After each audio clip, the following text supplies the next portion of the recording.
The next thing that you're going to do is you're going to determine your strength training level. There are two tracks, if you will, in the program. The beginner track is someone who has never performed strength training or is in a completely detrained state. A completely detrained state means that you have had very little to no exercise for many months. Advanced would be someone who has performed strength training before and is not in a completely detrained state. Now, you may find as you go through the routines that you are at one level for some of the exercises and that you are at another level for others.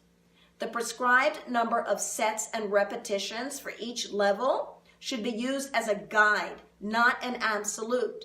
The key here is to perform as many repetitions as you can with proper form, the emphasis being on proper form.